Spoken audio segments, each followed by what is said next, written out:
Bismillahirrahmanirrahim. Assalamualaikum warahmatullahi wabarakatuh.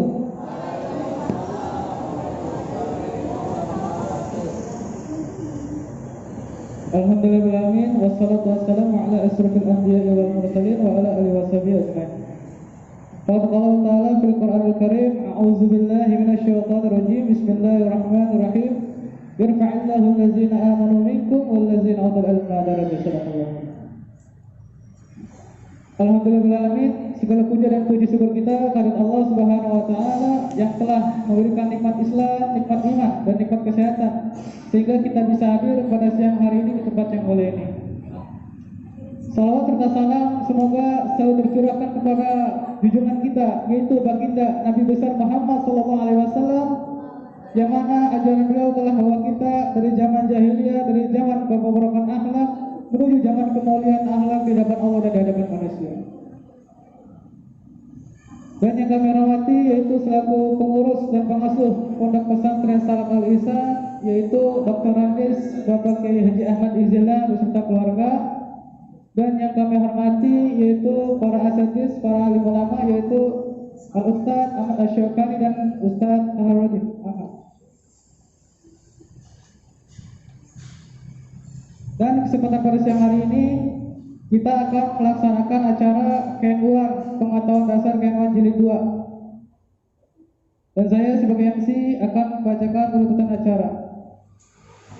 Akan tetapi sebelum itu saya punya yel dulu nih, kalau kata halus mah LL. Yel. Iya biar semangat, kayaknya pada lesu, habis ngegaros masa lesu ya. Jadi ini kalau saya bilang Al-Ihsan luar biasa gitu ya. Terus kalau saya bilang NU selalu di hati. Paham ya? Paham nggak? Udah pahamin aja udah. Bermatik semuanya betul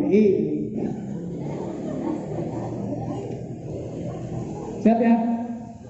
Paham gak nih? Kalau saya bilang Al-Ihsan apa? Luar biasa. Kalau saya bilang NU apa? Selalu di hati gitu ya.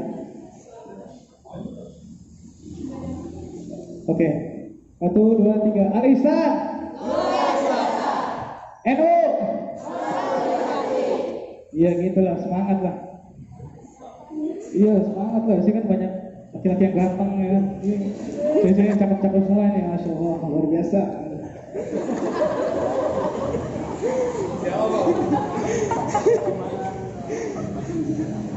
Acara yang pertama itu pembukaan. Acara yang kedua menyanyikan lagu Indonesia Raya yang akan dinyanyikan oleh saudari Nina Mutmainah.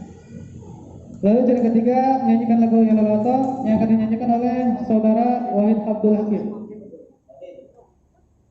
Lalu acara yang keempat inti acara yang akan disampaikan oleh Ustaz Ahmad Asyokani. Lalu acara yang kelima penutup dan doa yaitu Al-Ustaz Fahrudin Ahmad. Mari kita buka acara ini dengan baca suratul Fatihah, yang mana pada ini kita hadiahkan untuk orang tua kita, guru-guru kita, dan yang mengurus NU dan perjuangan NU. Al-Fatihah. A'udzubillahi minasyaitonir rajim. Bismillahirrahmanirrahim. Alhamdulillahirabbil alamin. Arrahmanirrahim. Malik yaumiddin. Iyyaka na'budu wa iyyaka nasta'in. Ihdinas siratal mustaqim. Siratal ladzina an'amta 'alaihim ghairil maghdubi 'alaihim waladdallin. Lalu acara yang kedua menyanyikan lagu Indonesia Raya yang akan dinyanyikan oleh Nina Mutmainah. Kepada beliau kami persilahkan. Hadirin diri yang harus berdiri.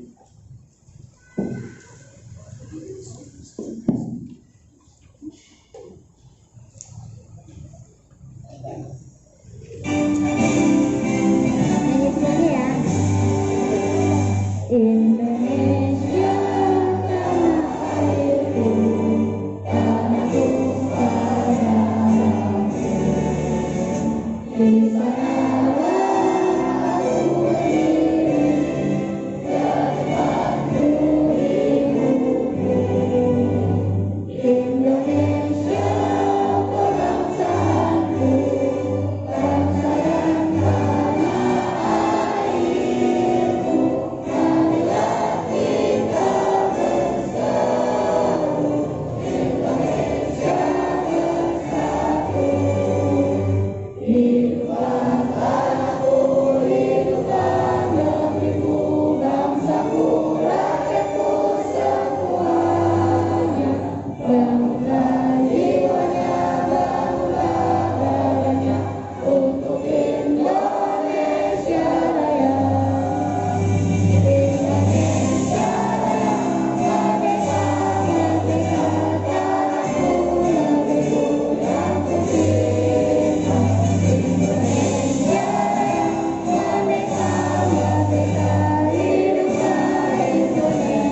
Alhamdulillah nyanyian lagu Indonesia sudah dinyanyikan oleh Nina tadi. Semoga dengan menyanyikan lagu Indonesia Raya ini menambahkan cinta kita terhadap negara kita ini, yaitu Indonesia. Lalu acara yang selanjutnya menyanyikan lagu Yalawaton yang akan dinyanyikan oleh Saudara Wahid Abdul Hakim. Kepada beliau kami persilahkan.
Alhamdulillah nyanyian lagu Yalawaton sudah dinyanyikan tadi oleh Saudara Hakim. Mari kita duduk lagi bersama. Ayo.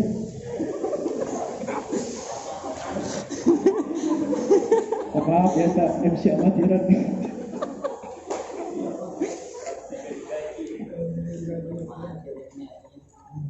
Lalu acara yang keempat, inti acara yang akan disampaikan oleh Saudara Muhammad Syaukani. Kepada beliau kami persilakan acara apa inti acaranya.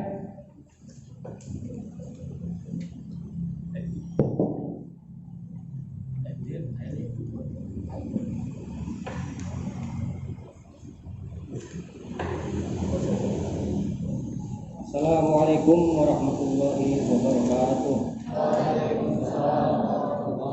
Bismillahirrahmanirrahim.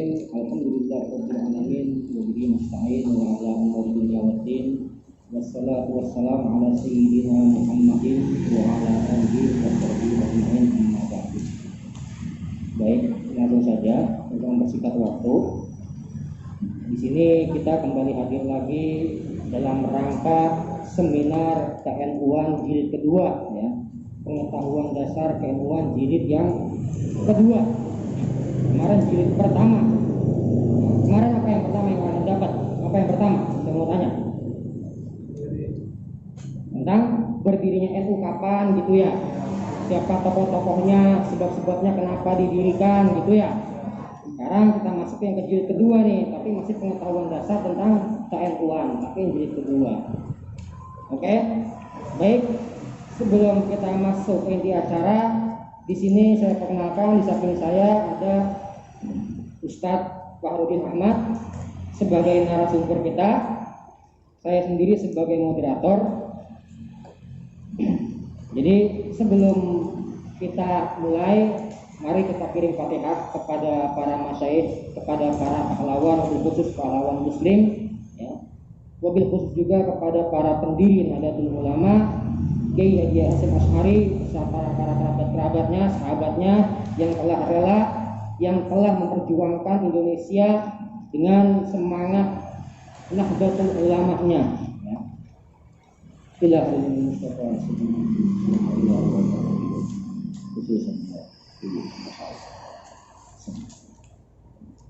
Al-Fatihah. A'udzubillahi minasyaitonir rajim. Bismillahirrahmanirrahim. Alhamdulillahirabbil alamin arrahmanir rahim maliki yaumiddin. Iyyaka na'budu wa iyyaka nasta'in. Ihdinas siratal ladzina an'amta 'alaihim ghairil maghdubi 'alaihim waladdallin. Baik, untuk mempersingkat waktu, langsung saja di sini saya berikan kepada narasumber kita Ustaz Farudin Ahmad untuk menjelaskan pengetahuan dasar tentang keilmuan jilid yang kedua. Waktu dan tempat saya persilakan. Bismillahirrahmanirrahim. Assalamualaikum warahmatullahi wabarakatuh. Bismillah, alhamdulillah, wassalatu wassalamu ala rasulillah Sayyidina wa maulana Muhammad ibn Abdillah wa ala alihi wa ashabihi wa man tabi'a hudaya la hawla wa la quwwata illa billah ba'du. Yang kami muliakan pengasuh Pondok Pesantren Salaf Al-Ihsan, beliau yang mulia, guru kita bersama Bapak Rahman Muhtaram, Bapak Dr. Andes Kiai Haji Ahmad Hibzillah Badruddin Mu'alim Asmat, mata'anallah bituli hayatihi. Mudah-mudahan dia selalu Allah pelihara dan jaga kesehatannya. Allah selalu berikan kesehatan agar bisa terus istiqomah untuk berdakwah, mensyiarkan agamanya Allah Subhanahu wa taala di bawah naungan Ahlus Sunnah wal Jamaah. Dan juga kami muliakan saudara moderator Hafidhal Kiram Al-Ustaz Muhammad Asy-Syaukani, juga pengurus panitia dari kajian KNUA dan santriwan santriwati, tak lupa dari Pondok Pesantren Salaf Al-Ihsan, dan juga mungkin ada yang dari luar, tahu ada nggak? Ada. Dan juga para hadirin yang dimuliakan Allah Subhanahu wa taala.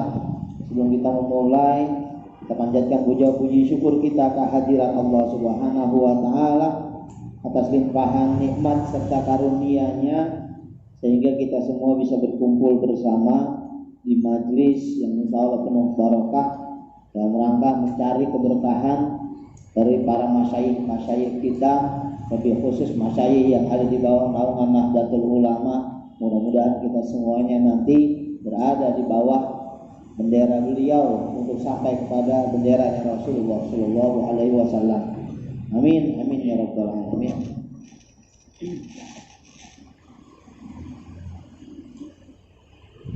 Yang sekarang akan kita bahas di dalam masalah keilmuan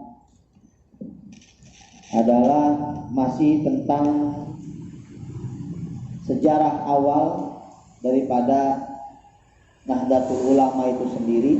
Setelah kemarin kita sudah ketahui mungkin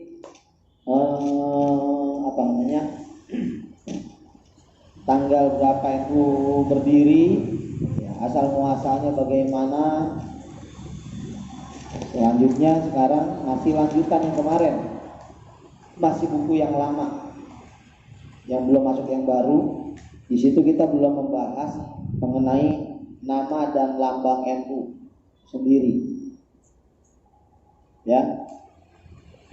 Lambang dan nama NU sendiri kita belum bahas, karena kemarin kita baru membahas sampai sejarah dan latar belakangnya berdirinya Nahdlatul Ulama. Nah, itu jangan sampai lupa, kalau perlu jangan sampai hilang, ya. Tapi kalau perlu lagi dan sangat diperlukan adalah dibaca-baca agar nanti bisa meresap di dalam hati, manakala nanti kita ada di mana-mana, tidak butuh lagi kertas ini, tapi sudah ada di hati tentang sejarah KNU-an tersebut. Ya. Ini penting buat kita karena Nahdlatul Ulama sebagai wadah, kalau bisa dibilang yang mengayomi hampir kurang lebih 60% umat Islam atau 70% daripada umat Islam di Indonesia itu berada di bawah naungan Nahdlatul Ulama, meskipun tidak ada di struktural, tetapi semuanya ada di ajaran Ahlus Sunnah wal Jamaah. Dan akhir-akhir ini tentunya buat bekal kita juga sebagai manusia-manusia milenial, ya manusia-manusia milenial kita ini yang akan hidup menjadi, ya sekarang masih menjadi remaja, manakala kita nanti sudah menjadi pemuda dan pemudi, kita bisa memberikan sumbangsi kita, KNU-an kita dari bekal yang kita dapat dari sekarang ini. Baik, langsung saja di halaman 42. Di situ ada nama dan arti lambang NU. Setelah kemarin kita tahu awal mulanya Nahdlatul Ulama dari adanya Nahdlatul Wathon, adanya syarikat atau apa yang lainnya kemarin. Sekarang kita masuk di Nahdlatul Ulama namanya sendiri. Ya, apa itu arti dari Nahdlatul Ulama? Ada di halaman 42. Ya, yang lama, itu yang lama, belum yang baru nanti. Halaman 42 ada di terakhir. Ya, di situ dijelaskan nama dan lambang NU. Awal mulanya NU adalah dari Komite Hijaz. Ya, Komite Hijaz. Jadi Komite Hijaz, sekali lagi saya flashback yang kemarin. Komite Hijaz itu berdiri bukan hanya untuk mewakili umat Islam yang ada di Indonesia terhadap perkembangan umat Islam di dunia, khususnya di Arab Saudi waktu itu. Tapi Komite Hijaz itu juga bergerak bukan hanya masalah ubudiyah, tapi juga bergerak di dalam masalah ekonomi dan lain sebagainya di dunia. Ya, jadi ternyata Komite Hijaz di bawah naungan para kiai yang katanya kiai-kiai itu kagak ada kuliah, hanya kerjaannya ngaji, tapi bisa memberikan sumbangsi bukan hanya masalah agama, tetapi memberikan sumbangsi dalam hal sosial, ekonomi, kemasyarakatan dan lain sebagainya. Sosial, ekonomi, kemasyarakatan dan lain sebagainya ternyata ada di bawah naungan Nahdlatul Ulama yang notabene diisi oleh para kiai-kiai yang beliau-beliau ini mengkaji kajian kitab tanpa ada gelar profesor atau apapun itu. Alhamdulillah berkah beliau-beliau ini, para pejuang-pejuang Nahdlatul Ulama, sampai detik ini kita masih bisa merasakan nikmatnya beribadah tanpa ada gangguan dari pihak manapun. Justru kadang-kadang kita yang mengganggu pihak lain, seperti itu kan, ya, menganggap diri kita sebagai mayoritas, seolah-olah kita punya power untuk memusnahkan orang-orang lain yang beribadah selain kita. Padahal ajaran Islam tidak seperti itu. Dari zaman Rasulullah ada pun, manakala mereka-mereka yang di luar agama kita masih mau ikut sama kita dalam artian mau bayar pajak dan lain sebagainya, itu bukanlah musuh, tapi saudara kita yang harus kita jaga manakala mereka sedang beribadah. Itulah kenapa mungkin masih ada di otak-otak kita semuanya yang belum kenal tentang KNU-an. Kenapa bangsa lebih banget menjaga gereja dibandingkan menjaga masjid? Kenapa? Itu alasannya. Ya, jadi siapa yang paling mengikuti sunnah Rasul? Siapa kalau kayak gitu? Ya. Bangsa-bangsa, kok bangsa lebih senang jaga gereja sih daripada jaga masjid? Kenapa masjid harus jagain? Orang umat Islam terbanyak di sini, ngapain takut? Justru saudara-saudara kita yang minoritas yang seperti itu harus diayomi. Oleh siapa? Ya oleh kita, khususnya petugas-petugas dari Nahdlatul Ulama. Karena tugasnya Nahdlatul Ulama di sini adalah menjaga eksistensi. Ngerti eksistensi? Menjaga keabadian daripada Negara Kesatuan Republik Indonesia. Cara menjaganya gimana? Jangan sampai dihancur dan diporak-porandain oleh anak bangsa sendiri yang menganggap dirinya lebih punya power karena dia sebagai mayoritas. Ya, baik, itu hanya pengantar. Dan selanjutnya, sekarang nama dan arti lambang NU. Nama NU, nama Nahdlatul Ulama, yang berarti kebangkitan para ulama. Jadi Nahdlatul Ulama artinya adalah kebangkitan para Ulama. Yang dulu ada namanya Nahdlatul Wathon, berarti kebangkitan negara. Ya. Nah, ini kita Nahdlatul Ulama, kebangkitan para ulama. Artinya apa? Membuktikan bahwasanya peran ulama bukan hanya sekedar ibadah, tapi juga ada sosial, kultur, budaya, ekonomi dan lain sebagainya. Ulama juga berkecimpung di situ. Ya. Tapi ada sosial, ekonomi, ada ibadah, semuanya porosnya kepada satu bagian. Apa? Kembali lagi kepada satu, yaitu apa? Kenyamanan dan kehusuan di dalam beribadah. Itu balik lagi ke situ. Walaupun kita lihat di para ulama kita, khususnya ada di Nahdlatul Ulama, mungkin kita yang sering lihat di televisi di apa gitu kan, kita lihat seolah-olah ini kok katanya namanya kebangkitan para ulama. Di mana ulama bangkitnya? Bangkit untuk membangun negeri kita tercinta Republik Indonesia supaya bisa menjadi negeri yang aman, damai, sentosa. Kalau di dalam Arabnya bilangnya apa? Baldatun thayyibatun wa rabbun ghafur. Menjadi negara yang baik yang di dalamnya seluruh manusianya diampuni oleh Allah Subhanahu wa taala. Itu cita-cita besar daripada Nahdlatul Ulama. Lalu menyebarlah para ulama itu ada di mana? Di setiap lini daripada kehidupan di tiap sendi-sendi kehidupan bangsa. Ada yang ulama jadi apa? Di politik, ada yang ulama ngurus agama, ada ulama yang ngurus ekonomi dan lain sebagainya. Tapi semua porosnya satu. Supaya apa? Supaya kita di sini bisa ibadah dengan nyaman. Itu, ya. Dan Nahdlatul Ulama artinya adalah kebangkitan para ulama. Siapa yang pertama kali mengusulkan nama Nahdlatul Ulama? Yaitu atas nama itu?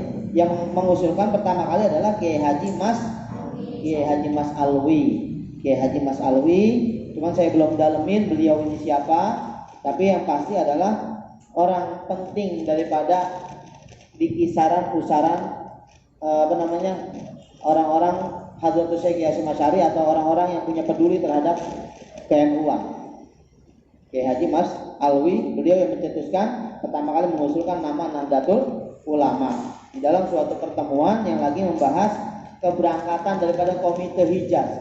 Jadi Komite Hijaz belum berangkat ini, baru mau berangkat mana? Arab Saudi atau apa nanti untuk membahas permasalahan-permasalahan yang baru itu.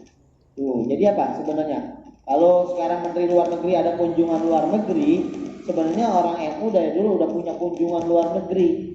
Lewat mana? Komite Hijaz yang dipersiapkan untuk menjadi amunisi terbesar umat Islam Indonesia menyampaikan aspirasi di sana. Alhamdulillah salah satu aspirasinya kita bisa rasakan sekarang. Kita bisa pergi ke kota suci Mekah, ke kota Madinah dengan aman, damai. Kita bisa memberikan tawasul wasilah kepada baginda Rasul di sana, kepada jamaah haji. Ya walaupun mereka tujuannya adalah beribadah haji, tapi sedikit banyak mereka sisipin untuk apa? Membaca surah Al-Fatihah untuk para syuhada, ada yang di perang Badar, ada di mana mereka bisa. Karena kalau tanpa ada Komite Hijaz, itu kita udah diporak-porandain. Jangan-jangan sampai sekarang sampai detik ini kita nggak bisa melihat yang namanya makam Rasulullah. Jangan-jangan sampai detik ini kita nggak bisa melihat kubah aslinya Rasulullah. Ya, kalau kita sekarang lihat sering ada Masjid Nabawi di Pampang gitu di YouTube atau di mana gitu, ada kubah hijau, itu kubah asalnya Rasulullah. Yang kubah hijau itu tempat tinggalnya Rasul dan tempat majlis dan masjidnya Rasulullah di situ awalnya. Ada kubah hijau. Nanti kalau kita lihat tuh di YouTube atau di mana ada Masjid Nabawi, pasti itu nggak di center, pasti di center, di live, di kamerain itu kubah awalnya. Jangan-jangan kita nggak bisa lihat kalau kagak ada Komite Hijaz yang ke sana. Berarti kalau kayak gitu peran besar nggak? Berperan besar nggak? Berperan besar kan? Berperan besar. Pertanyaannya, kenapa kita masih ragu terhadap Nahdlatul Ulama? Pertanyaan besar itu buat kita. Aliran kita senang mentahlil, senang memaulid. Tapi kenapa kita nggak mau ngikutin ideologi yang mungkin nanti ada pembahasan lanjutannya, ideologi yang dibawa oleh para kiai.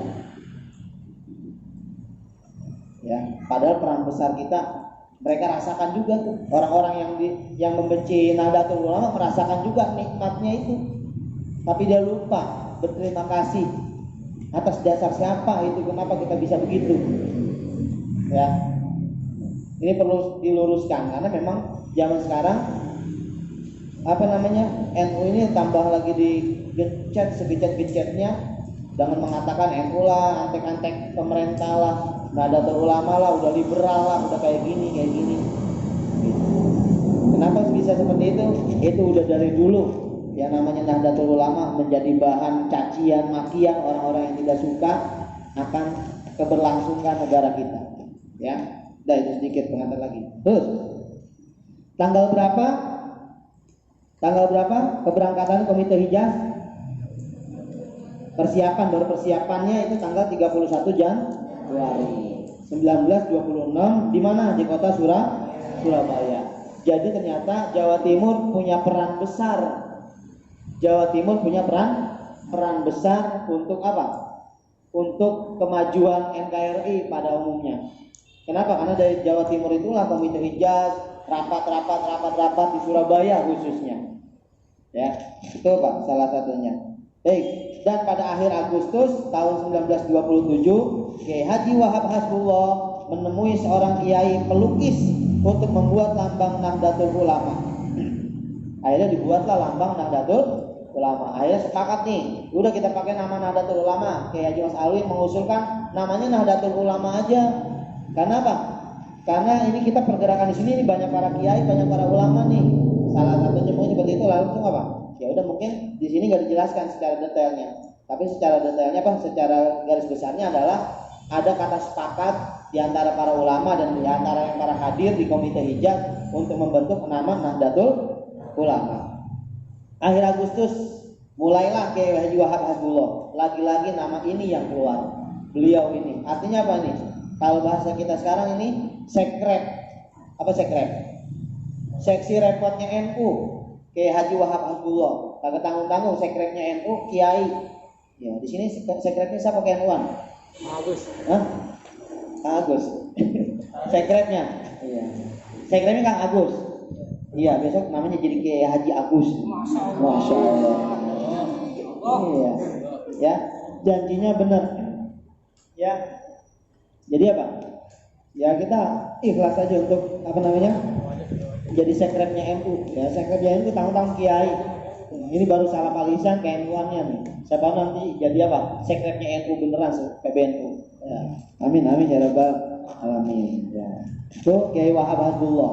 Kiai Wahab juga ingin saat Muktamar NU yang kedua 9 Oktober 1927. Nama lambang NU sudah jadi dan bisa dipajang di arena Muktamar. Jadi ya Pak, di Muktamar NU yang kedua tahun 1927 bulan Oktober itu pengen sekali tuh dipajang.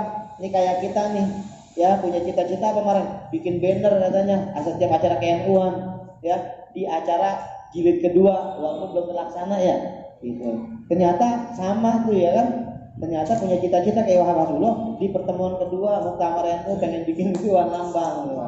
Masya Allah. Jangan-jangan kayak tipisan kayak Wahab Hasbullah gitu. Ya, karena saya dengar malah katanya gimana kalau kita bikin background, apa namanya? Yang itu ya? Iya, bikin spanduk tentang seminar KNU-an di belakang. Ternyata sama dengan NU itu. Di Muktamar kedua, kayak Wahab Hasbullah pengen ada lambang NU. Ya. Sekarang ya itu akhirnya ketemulah.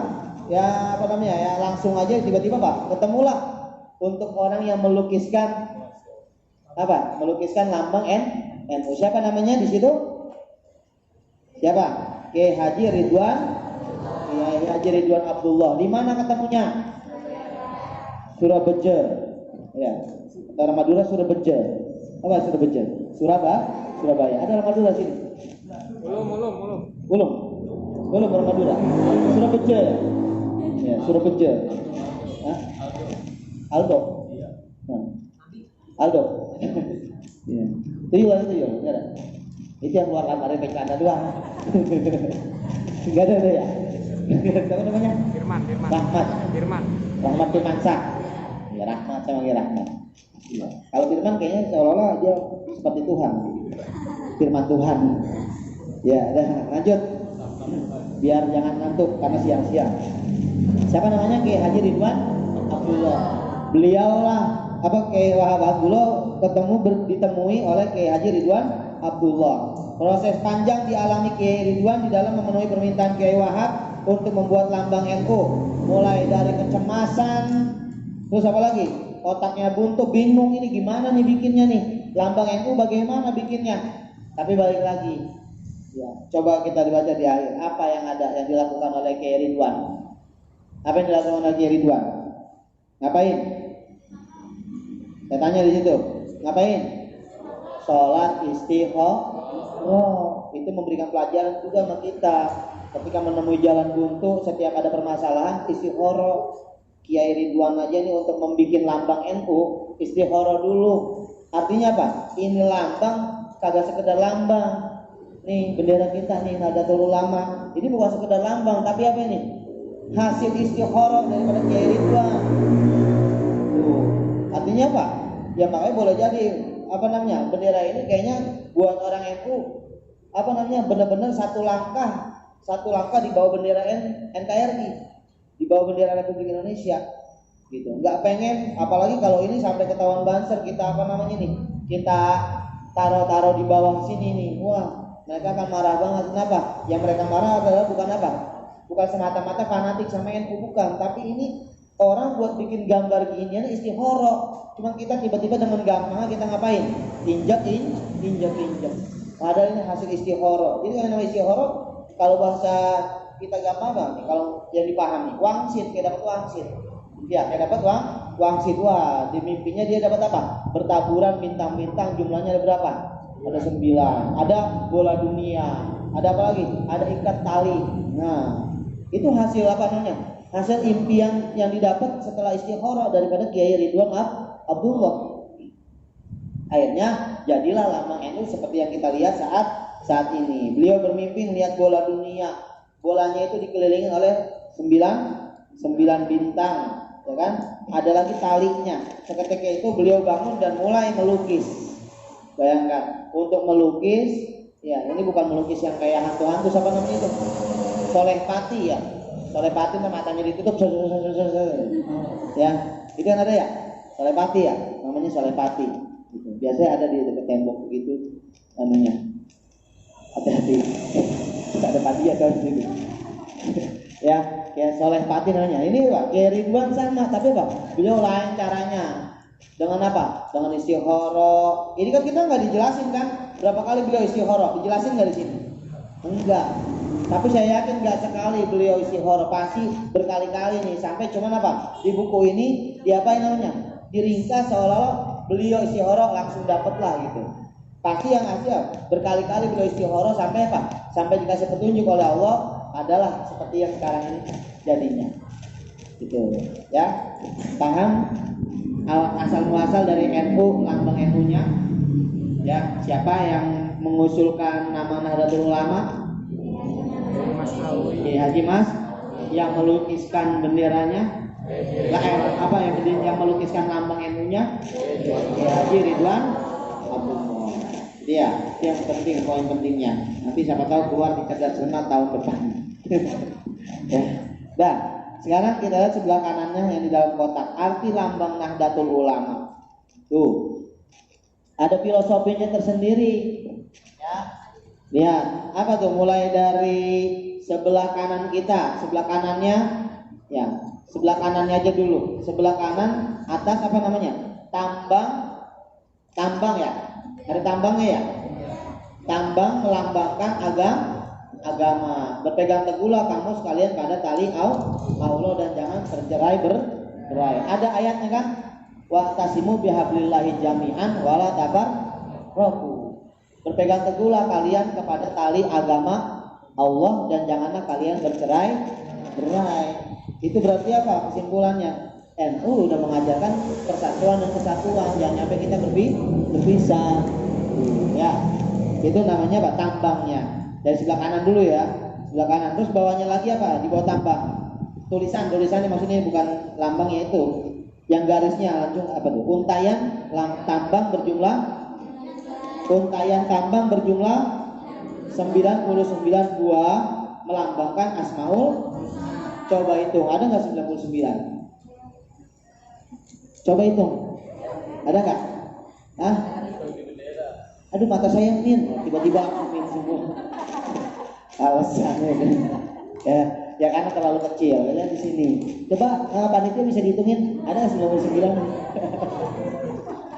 Ya, untayan lambangnya apa namanya? Lambang tambangnya itu untayannya ada 99. Baik kali baca apa Asmaul Husna. Itu juga salah satu jangan alasannya jangan sampai diinjek-injek apa? Asmaul Husna walaupun bukan ada tulisannya ya latif atau apa enggak ada memang. Cuman apa? Ini aja sebagai filosofi.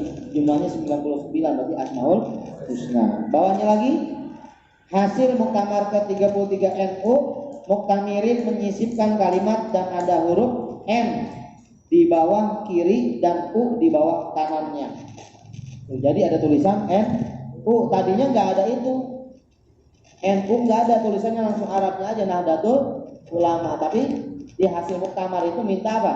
Kan jadinya udah terpampang nih di mana? Di Muktamar NU yang ke-33, bayangin. Jauh banget ya. Minta di lambang ini diminta supaya ada di di Muktamar kedua. Tapi nggak ada tuh kata apa, nggak ada tulisan apanya nih? NU-nya nih, nggak ada NU-nya. Nah, di Muktamar ke-33 baru diminta, oh kayaknya nih orang kan udah gagap bahasa Arab semua nih. Ya, orang belum tentu paham bahasa Arab semua, apalagi ini pakai hot ya.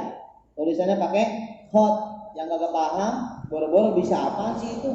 Mereka hanya sekedar tahu, oh itu benderanya NU gitu doang. Tapi Pak, lebih jelasnya mereka belum pada paham. Akhirnya Pak, usulan dari para muktamirin, tahu muktamirin? Orang yang hadir di muktamar, namanya muktamirin. Usulin, itu dong tulisin N sama U itu di situ biar kelihatan NU-nya gitu. Ya, seperti itu. Akhirnya Pak, adalah lambang NU di bawah tulisan Arab Nahdlatul Ulama. Lalu kita bergeser ke kiri atas. Bintang besar yang berada di tengah bagian atas melambangkan Nabi Muhammad Shallallahu Alaihi Wasallam.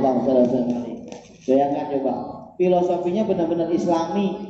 Masa orang ini masih dikata kagak Islami? Ya, lebih Islami siapa sebenarnya punya lambang?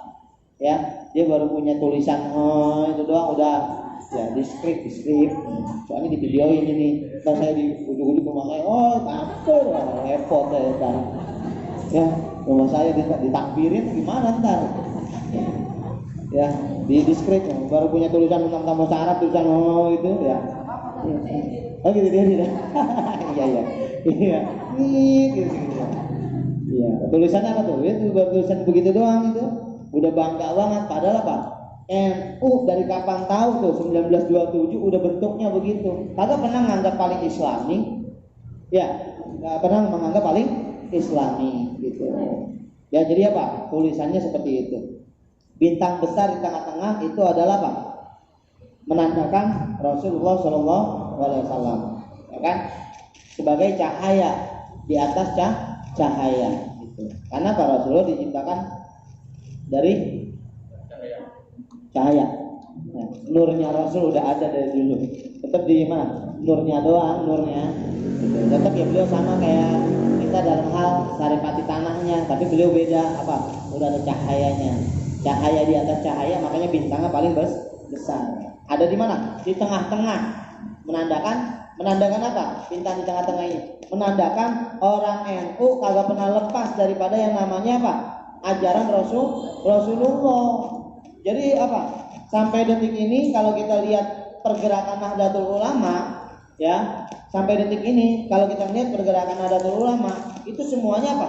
Berdasarkan apa yang tingkah laku dan apa perilaku atau bahasa simpelnya adalah hadis Rasulullah.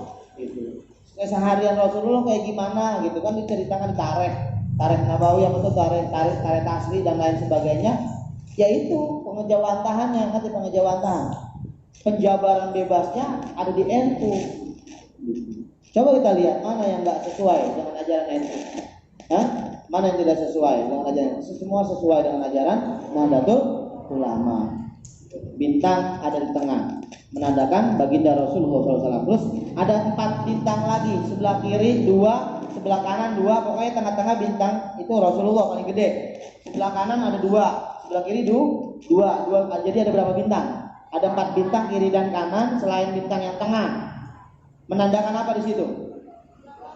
Melambangkan Khulafaur Rasyidin. Jadi bintang paling besar adalah apa? Rasulullah, sebelah kiri sebelah kanan itu apa? Khalifah pengganti Rasul. Ada berapa? Ada 4. Ini bedanya lagi kita sama Syiah. Kalau Syiah ngakuinnya cuma siapa? Sayyidina Ali. Tapi Nahdlatul Ulama 4-4-nya diakuin. Ya, Khalifah 4. Gitu ya. Lanjut ke apa tuh? Tulisannya baru tuh. Tulisan Nahdlatul Ulama dalam tulisan Arab semua terlukis lambang, semua lambang terlukis dalam warna putih di atas hijau. Putih di atas hijau. Tulisannya putih di atas hijau. Mana hijaunya? Ini warna dasarnya hijau. Tulisannya apa warnanya? Putih. Ya, warnanya putih. Ya, tulisannya nih. Tapi apa? Dasarnya hijau. Ini sebagai buat benderanya hijau. Ya, maka mirip kan kayak kue klepon ya? Mirip kayak kue klepon kan? Iya. Jadi kue klepon dasarnya ya NU. Ya. Tapi saya udah murtad beli itu kue klepon. Udah nggak Islami soalnya ya. Coba dia diganti namanya kan? Ya. Jadi kue pakai telepon gitu. Insya. Ya. Jadi rada di Arab-Arabin dikit, insya Allah diterima sama masyarakat luas. Sayangnya tuh kue klepon gak tulis pakai bahasa Arab ya. Terus ini coba ganti K, lam. Ini kan pada bisa huruf pegon ini. Tulisin ke telepon. Biasanya kalau mau jualan emaknya mau jualan telepon diganti jangan tulisan Indonesia. Ya, gitu. Biar kelihatan Islami. Ya. Besok ganti aja lagi gitu ya. Ada daging tulisin ba, alif ba. Ya, daging. Islami gak tuh? Ya mau ditulisin Arab juga ya, dagingnya haram ya tetap haram. Ya. Jadi kesimpulannya apa? Mau lebih bandingin isinya apa tulisannya? Isinya. Itu buat apa tulisan? Ya, gitu. Itu berarti apa? Orang ada doang itu bikin begitu itu. Tuh ya. Terus di bawah apa tuh? Bacanya tuh. Jadi saya min mata saya ini apa tuh? Posisi ya. Posisi tambang melingkari bumi melambangkan persaudaraan kaum muslimin seluruh.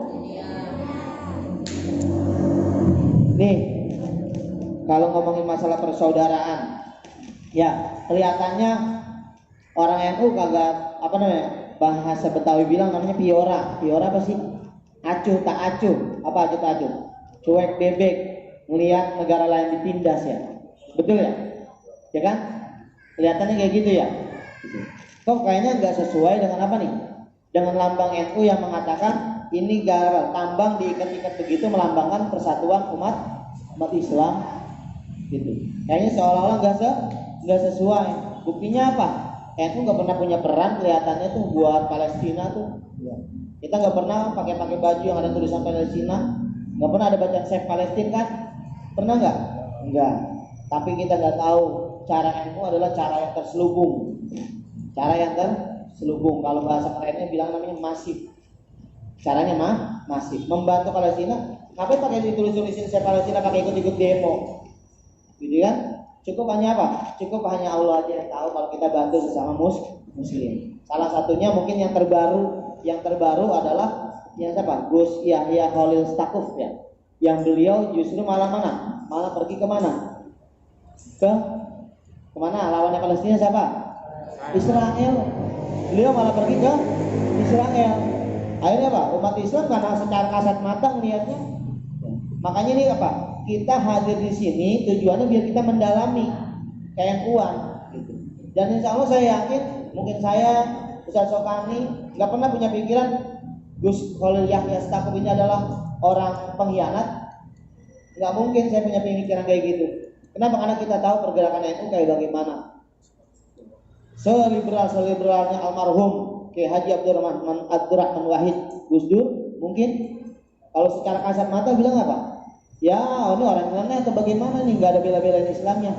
Tapi saya yakin dalam hati kecil saya gitu, dan kita yang udah mendalami NU khususnya, nggak ada itu sedikit pun ada keluar dari kata-kata Gus Dur atau perilakunya Gus Dur yang tidak sesuai dengan ajaran Islam dan tidak mau membantu umat Islam. Buktinya apa? Kita nggak pernah tahu kan, nggak pernah terekspos kan. Kalau sekarang kalau mau main nggak corona nih, COVID, orang umroh tujuan umroh sekarang kan macam-macam tuh yang namanya travel. Biasanya ada pemanis-pemanisnya. Ibadah tujuannya pertama adalah ibadah umroh, tapi ada pemanisnya. Mana? Ada kunjungan ke luar negeri, ke negara Timur Tengah. Ya, ada yang ke Turki, ada yang ke Mesir, gitu ya. Nah, itu biasanya kayak gitu tuh, ada embel-embel pemanisnya supaya orang mau ngikut, mau ngikut travel ono aja ah. Soalnya dia pakai ke Mesir. Saya mau ikut travel ono aja. Tapi kita nggak tahu kan bahwasanya ada nggak travel yang ke Palestina. Sangat sulit masuk ke Palestina. Kenapa? Karena kalau ke Palestina harus lewatin jalur Gaza, di situ dijagain sama orang-orang Israel. Yang bisa masuk ke situ siapa? Hanya orang Indonesia. Hanya orang siapa yang berperan di situ? Apakah mereka yang demo-demo Save Palestine? Bukan. Beliau salah satunya Kiai Haji Khalil Yahya Stakuf. Itu tujuannya. Jadi ada musuh, jangan dijauhin itu musuh. Jadi temen. Gitu. Kenapa dijadiin teman? Supaya besok apa-apa kalau kita minta gampang. Kalau kita jadi musuh apa iya diterima permintaan kita? Nggak mungkin. Kiai Khalil Yahya Stakuf, delegasi Indonesia untuk perdamaian dunia. Beliau ngomong di depan jutaan umat Islam, khususnya orang-orang Israel. Begini bahwa Indonesia begini.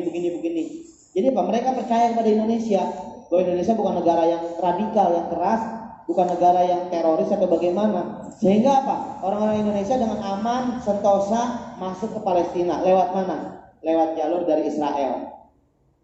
Kita lihatnya apa? Kita taunya apa? Kiai Khalil Yahya Stakuf, wah ini kagak beres ini begini nih. Orang pada belain Palestina, dia malah deketin tuh musuhnya Palestina. Ini kagak Islam ini. Tapi lihat, siapa yang berjuang demi Islam kalau kayak gitu? Akhirnya orang Islam bisa nggak lihat sejarah Palestina? Berkat siapa? Coba kalau kita semuanya berada di naungan Save Palestine, yang demo-demo semuanya, kira-kira ada nggak kita nanti bisa masuk nggak ke Palestina? Nggak bisa. Kita nggak bisa masuk ke sana. Tapi berkat perjuangan salah satunya Kiai Khalil Yahya Stakuf, akhirnya apa? Bisa ke sana. Inilah sesuai nggak dengan lambang ini berarti? Sesuai. Persaudaraan sesama Muslim seluruh dunia. Tuh, seperti itu. Jadi tujuannya begitu mulia, walaupun caranya kelihatannya secara kasat mata kayak tidak membela, padahal dia adalah orang yang paling membela. Gitu ya. Terus di bawah ada bintang kecil, ada 4 juga tuh di bawah. Di bagian bawah melambangkan apa? Melambangkan apa? Mazhab yang 4. Mana mazhab yang 4? Mazhab apa aja yang 4? Ini berarti kajiannya begini. Apa mazhab apa aja? Imam Malik, Imam Hanafi, Imam Syafi'i, Imam Hambali. Berurutan apa berurutan? Ya nggak apa-apa sih, nggak berurutan nggak apa-apa. Tapi sesuai, kalau berurutan berarti Imam Malik, Imam Hanafi, Imam Syafi'i, dan Imam Ahmad bin Hanbal. Nah, jadi apa?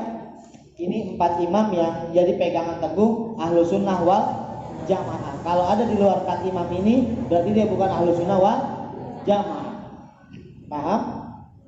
Tuh, biar tahu. Jadi lambang NU sesuai dengan filosofinya. Di bawahnya lagi apa? Bintang 9 melambangkan jumlah wali songo. Kan di atas 5, di bawah 4. Tapi tiap-tiap bintang ini ada maknanya kan tadi? Ada ya? Satu bintang di tengah yang sangat besar Rasulullah. Kiri kanannya Rasul adalah sahabat atau khalifah Rasulullah. Di bawahnya ada bintang 4 lagi. Ya, menandakan apa? 4 mazhab. Nah, di seluruh bintangnya jumlahnya ada 9, menandakan siapa? Yang membawa Islam ke Indonesia adalah para wali songo. Wali songo ada berapa? Songo bahasa Jawa apa dia? 9. Jadi 9 wali yang menyebarkan Islam di Indonesia. Tapi ada nggak salah satu walinya yang pakai kekerasan caranya? Coba baca tuh 9 wali. Bagaimana mereka cara mengajak orang untuk beragama? Lihat, perhatikan. Enggak semuanya enggak. Para wali enggak ada yang caranya sedikit pun dengan cara bawa-bawa kayu kemana-mana. Lu masuk Islam enggak? Kalau mau masuk Islam. Nih lihat nih kayu nih. Ini rotan nih. Begitu enggak? Enggak. Semuanya dengan cara yang baik-baik, dielus-elus. Ya, dielus-elus. Akhirnya apa? Tergugahlah hatinya. Masuklah dalam agama Islam. Itu paham?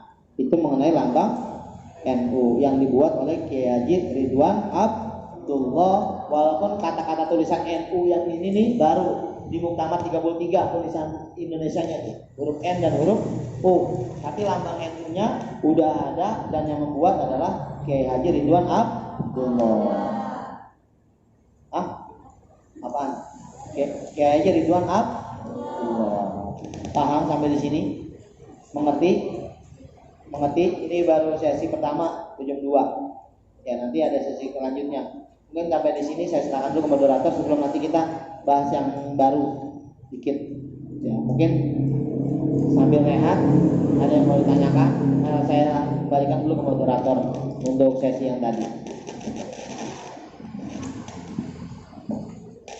Baik, terima kasih atas penjelasan gamblang terkait lambang keilmuan dari Ustaz Farouk Ahmad. Sekarang sudah masuk jam 14:00 ini mungkin sudah pas. Jadi di sini sesi pertanyaan saya buka. Silakan mungkin untuk 2 penanya boleh. Silakan yang mau nanya, nggak masalah. Ya. Ada yang mau nanya nggak?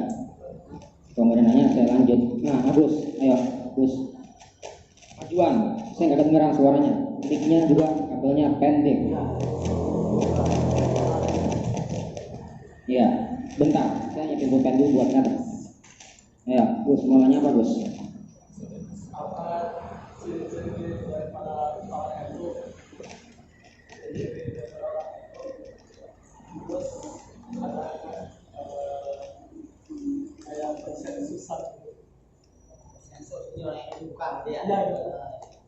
Ada lagi? Oke, itu aja.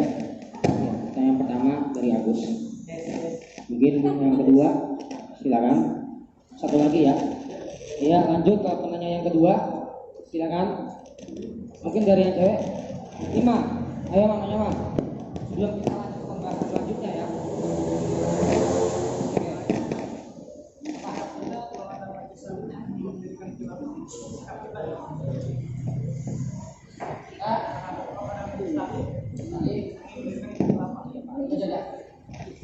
Yang pertama, pertanyaan dari Agus Nandi. Ini calon sekda NU ini. Ya. Oh ya. Yang pertama, ada nggak apa ciri-ciri daripada orang NU? Ada nggak kira-kira sensus NU? Itu pertanyaan pertama. Ciri-cirinya gimana nih orang NU? Terus ada nggak sensusnya NU? Misal NU sensus, oh NU bukan gitu. Ya, silakan.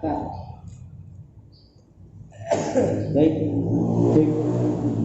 Menanggapi pertanyaan dari saudara Agus Senandi, ya, Kiai Wahab Abdullahnya pesantren Al-Ihsan.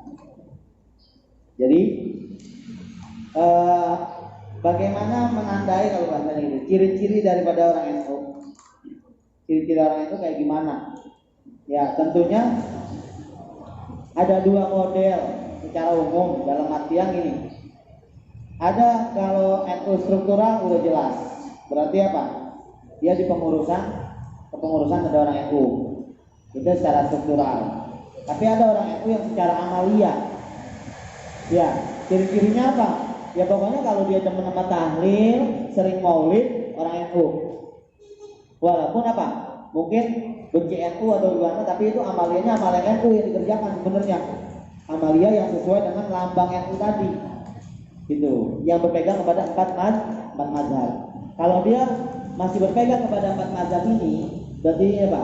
Ini bisa diyakinkan dia beramaliyah NU dan dia dianggap seperti orang NU walaupun nggak termasuk ke dalam pengurusan atau bagaimana. Gitu, ya. Jadi apa? Itu ciri-ciri utamanya. Ada juga mungkin yang lainnya kalau ya kaum sarungan, santri, senang baju koko atau bagaimana, itu juga mungkin kecirinya dari situ. Kalau secara kasat mata ya, tapi kalau secara amalia kita lihat kesehariannya, senang wiridan selesai salam kiri kanan, senang doa, ada wiridan, orang NU. Sampai masjidnya pun bisa kita tandai begitu. Assalamualaikum warahmatullahi wabarakatuh. Assalamualaikum warahmatullahi wabarakatuh. Diam aja semuanya, ya. diem aja.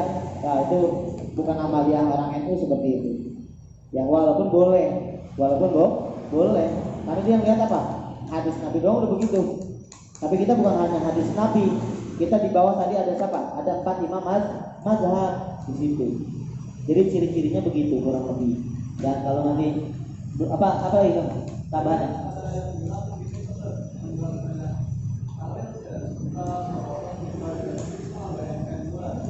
Oh, itu berarti yang tadi saya bilang, secara amaliyahnya dia amalia NU, tapi secara struktural dia nggak mau terkait dengan NU, gitu.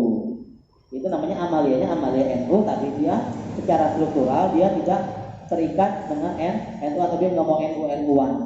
Ya tidak apa-apa, tapi nanti balik lagi ke kata-kata ketua NU-an waktu lagi pidato yang pertama kemarin tuh. Ya bilangnya apa? Siapa orang yang mau mengurusi NU, aku anggap sebagai santri. Ya kita kalau mau dianggap jadi santrinya Mbah Hasim, ikut amaliyahnya, dan kita juga NU ikut secara struktural di NU. Struktural di NU bagaimana? Apakah harus jadi pengurus? Enggak. Minimal apa? Kita percaya kita ada di bawah nama Nadatul Ulama. Apa-apa orang-orang kiai NU yang ada di kepengurusan kita ikutin kata-katanya, kita udah dianggap seperti NU struktural. Gitu ya, gitu kan? Ya, terus yang kedua, apakah ada sensus NU? Kalau secara global nggak ada sensus NU, tapi orang NU ketahuan dari mana? Nggak usah pakai di sensus. Ketika dia buka KTP, tuh saya udah punya KTA, kartu tanda anggota NU. Cara bikinnya gimana? Tinggal hubungin aja pengurus-pengurus yang ada di ranting atau di cabang. Kita misalnya lihat, misalnya kayak Wahid sering main di Rorotan, ya, sering main di Rorotan di pondok pesantren apa namanya? Al-Abror yang dipimpin oleh Kiai Mukhlis Fadlil. Kiai Mukhlis Fadlil itu penggerak NU di Rorotan. Ya. Itu kalau mau bikin kartu bisa mungkin lewat beliau, kita tanya-tanya, "Kiai gimana sih mau bikin kartu NU?" Jadi nggak ada sensus-sensusan, yang ada pakai kartu anggota NU. Nanti kalau di sini mau bikin bisa, di Ustaz Bisril bisa, nanti langsung dibawa. Saya juga udah bikin, tapi sampai detik ini belum turun-turun karena lockdown. Jadi karena kartu NU-nya nanti sekalian jadi ATM, dibawa Mandiri apa gitu, saya lupa. Ya, tapi sampai detik ini belum turun-turun, udah hampir berapa bulan dari sebelum awal Maret itu sampai sekarang belum jadi lama. Karena banyak juga orang yang pada mau bikin, tentunya ya. Jadi mudah-mudahan nanti kita ke sensus nih lewat kartu anggota NU. Cara sensusnya begitu Mas. Jadi nggak ada sensus di data kayak pemerintah, karena NU ini ormas. Kalaupun dia mau mendata, kalaupun orang-orang NU mau mendata, pengurus NU mau mendata, itu pribadi, independen, dan biayanya nggak murah. Karena sensus penduduk aja harus ada apa namanya? Kalau digembleng dulu tuh namanya tuh kayak di karantina gitu tuh, di puncak berapa hari tuh. Buat sensus penduduk kan kita lagi sensus penduduk nih sekarang nih. Lihat dari wilayah-wilayah banyak yang pada pakai baju sensus penduduk belakangnya. Kita lagi udah mulai sensus ini. Ya, nah kalau sensusnya orang itu nggak begitu. Dia pakai kartu anggota. Karena kalau pakai caranya ke masyarakat tanya ini orang itu bukan, kayaknya itu terlalu, malah kelihatannya terlalu mendoktrin. Kalau terlalu mendoktrin nanti salah lagi sepak kerjanya seperti itu. Ya mungkin Ustaz Johan bisa nambahkan. Oke, Gus, jelas ya. Yang penting ada kata kartu anggota NU. Nah, itu aja udah. Ya, hanya nambahin ya. Lanjut ya, yang kedua ya. Yang kedua pertanyaannya dari Imam Maulana ini, ya, ustadz para preman ini. Ustadz ya. Iya, di rumahnya ngajarin preman katanya. Baru berapa tahun di sana? 2 tahun jadi ustadz. Saya 9 tahun belum jadi ustadz ya sekarang. 2 tahun jadi ustadz ya Allah. Nah, pertanyaan kedua, ini rada sedikit sensitif ya. Bagaimana sikap kita kepada sebuah majelis taklim yang di dalamnya disematkan untuk mendirikan paham khilafah? Ya itu aja ya pertanyaannya. Sekarang kita bagaimana sikap kita terhadap sebuah majelis yang di dalamnya disisipkan paham-paham khilafah. Bakar. Dia aja bisa takbir, kita masa nggak bisa sih? Tuh, ya. Nah, ada yang kaget enggak ya? Biasa kan ya? Ya kita juga harus jadi ekstrim lah. Dia punya ekstrim juga, dikit-dikit takbir. Kita jangan kita ganti takbir, kita ganti bakar. Ya. Siap Bang Imam bakar? Ya punya masukan preman masa nggak bisa sih bakar kita aja. Bakar itu aja, tim premannya enggak. Ini lo mau nggak ada job, coba bakar lagi saat mau ngomong gitu. Nggak bisa apa? Ya, kalau nggak bisa ngomong ke rumah. Saya bisa apa takut loh. Oh bercanda. Ya, biar ada intermezzonya tawa-tawa dikit. Ya, jadi kalau bagaimana kita menyikapinya, tentunya susah juga karena kita kan berkehidupan di masyarakat ya. Kecuali mungkin ini salah satunya, ini juga jalan kita nih. Ini juga salah satu cara untuk menyikapi paham-paham yang seperti itu. Mana nih maju saling kita lawan dengan tandingan seperti ini. Gitu. Kita berikan pemahaman-pemahaman ya, syukur-syukur kalau itu majlis ada di dekat wilayah kita dan kita tahu orang-orang yang hadir di situ adalah mungkin tetangga kita, teman-teman kita, kan gitu. Bisa kita sisipin kepada mereka. Apa sih yang tadi diajarin tentang khilafah atau bagaimana? Karena khilafah pahamnya gini loh, nggak salah khilafahnya, ya khilafahnya nggak salah. Tapi ketika khilafah ini mau dibikin sebuah struktural atau sebuah organisasi, itu yang bisa salah nantinya. Kalau khilafah, pemahaman khilafah ya bagus, ya apa sih emang khilafah sesuai syariat, cuman penerapannya di masyarakat itu nggak bisa seperti itu. Ini kita Nahdlatul Ulama udah sesuai dengan khilafah ajarannya, gitu. Pahamnya sudah sesuai, tapi secara struktural namanya Nahdlatul Ulama. Jangan dibikin-bikin lagi yang lain. Artinya apa? Khilafah hanya bentuk apa namanya? Paham, tapi nggak bisa dibentuk dengan sebuah organisasi atau dengan nama apa namanya? Jadikan apa? Ideologi khilafah, nggak bisa. Kenapa? Ya karena tidak sesuai nanti aturannya. Karena gini loh, Islam yang kembali ke seperti yang pertemuan pertama saya pernah katakan, Islam ibarat sebuah air tadi ya, sebuah air. Islam ibarat seperti sebuah air. Di mana air berada, Islam ada di situ.